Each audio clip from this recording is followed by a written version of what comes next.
Welcome to my channel where we cover the lore of video games. We cover all kinds from the mainstream to the indie, so I hope you enjoy your stay, and welcome to the Chronicler of Lore.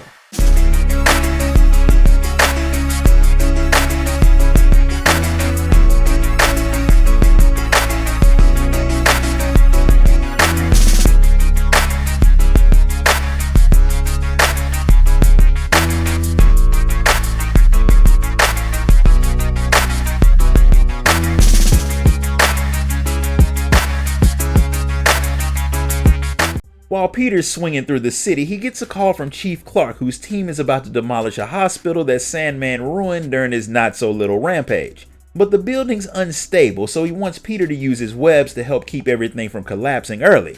Peter's got a bit of time, so he heads over there to help. By the time he gets there, they've already set the explosives in most of the sectors, but the last one collapses with the crew inside, so Peter gets to whip out some of his tech to perform a rescue operation. Namely his remote-controlled spider robot that's small enough to slip through the vents and track down the firefighters who got trapped. That way their crew members can know exactly where they are.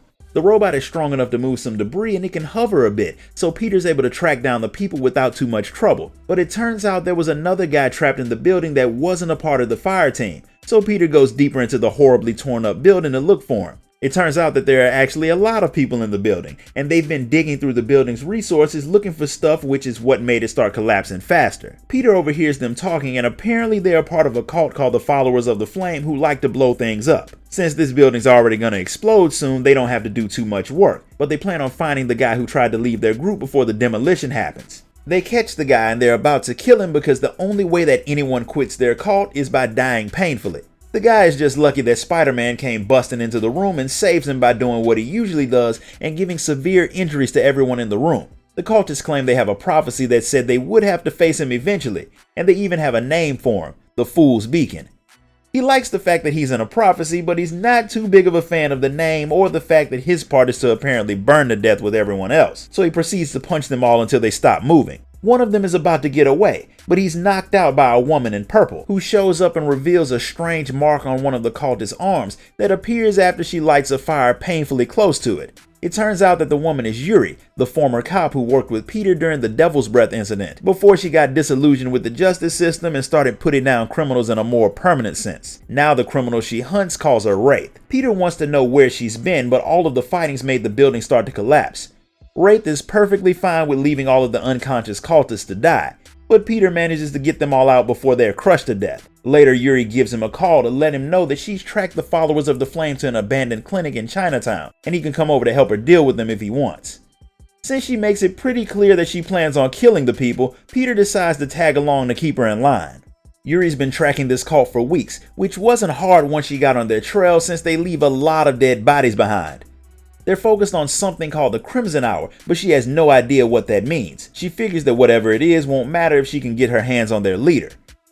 From the look of things, the cultists haven't been in the city for long, but they've had enough time to get some doors that won't open unless people have the right combination of symbols on their arms. Since Peter and Yuri have knocked out quite a few of these fanatics on their infiltration mission, they don't have a hard time getting into the main base where they see some of the cult members locking up some people who tried to run away.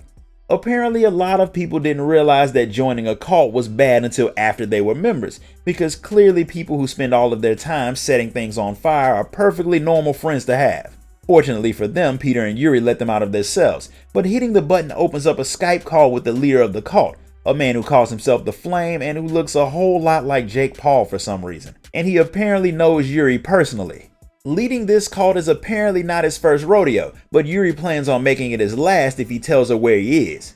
In what has to be the most obvious lead into a trap ever, he tells her that he's holed up in an old hospital in North Astoria, and if they live through the onslaught of men he sends into the room to kill them, he'll be waiting there for them. Beating the cult members is light work, so much so that Yuri has time to tell Peter how she met the Flame while they're crippling crazy people. She had hunted him down when she was a cop, but he'd gotten away, and when she'd gotten close to him in his last group, he had killed each and every one of his followers so they wouldn't be able to talk to the cops. After that, he had disappeared until he showed back up with this new group, but they're different from the last crew. They're wild and loud, like they don't care if people come after them, which makes them even more dangerous.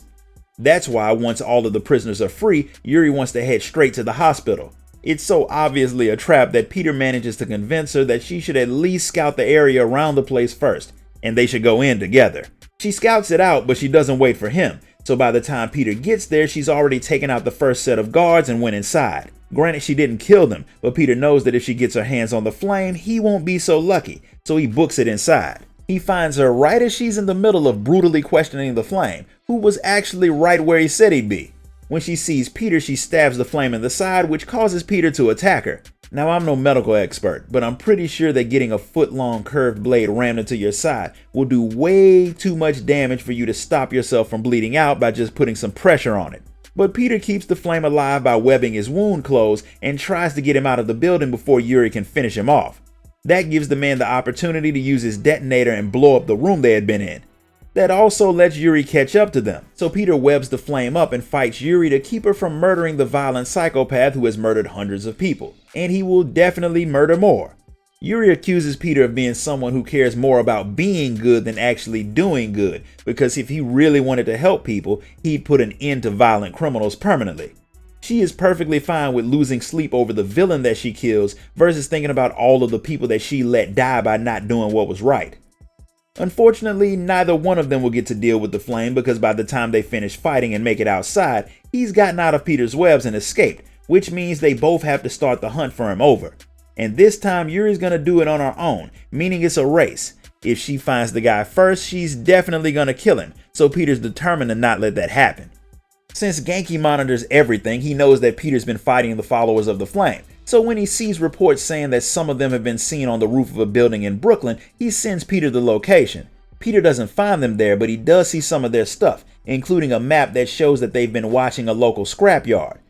They also seem to have some interest in Oscorp, which likely won't lead to anything good either, so Peter swings off to the scrapyard. The cultists are there setting up a whole lot of bombs and gas canisters, which, considering the fact that all of the buildings around the place are full of people, the death toll will be super high if the scrapyard explodes, so Peter does what he does best and neutralizes the cultists while disarming the bombs. He gets rid of 4 of them before the other cultists notice that they're going offline, and they come out of the building to investigate. Yuri shows up too and joins Peter in taking down the cultists while the flame watches the fight from somewhere and taunts the 2 of them over the loudspeaker. Yuri had been trying to find out where the man was broadcasting from, but she couldn't find him, which is weird because since this is the beginning of his so-called Crimson Hour, she would have expected him to be there. He clearly has another trick up his sleeve, and the 2 of them figure out what it is just a little too late. The bombs weren't the thing that was going to cause the big explosion. A train from Oscorp was scheduled to ride into the scrapyard, so the cultists cut its brakes. With all of the fuel strategically placed around the scrapyard, the train crashing at full speed will blow up the entire area. It's moving too fast for Peter to stop it with his webs, so he and Yuri improvise and use the cultist bombs to derail it. It still would have hit the explosives, but Peter uses some muscle power to slow it down, but it stops on top of him, pinning him to the ground. That's when the flame shows up and reveals his true plan. He'd heard about what Oscorp had been working on with their treatment for Harry Osborn. At first he thought it was just another suit that would give somebody super strength, which didn't make it all that special. But when the monsters started appearing around the city and Oscorp sent some of their special medicine out for safekeeping, the Flame decided to get it for himself. See, the train that Peter just stopped was carrying that extra treatment. A red symbiote that the Flame thought would be a perfect tool to help bring in the true Crimson Hour, and the time when he can unleash carnage on the unworthy. He then proceeds to set Peter on fire and hop in a helicopter and leave. Lucky for him, instead of chasing after the Flame, Yuri saves Peter's life before heading off to track the man down again. A man whose name is Cletus Cassidy, better known by all Spider-Man fans as Carnage, which means we're in for some very bloody mayhem in the future. But for now, the story's over. So if you enjoyed this video, be sure to like, comment, share it, and subscribe. Donate to the channel if you can, and I'll see you all next time.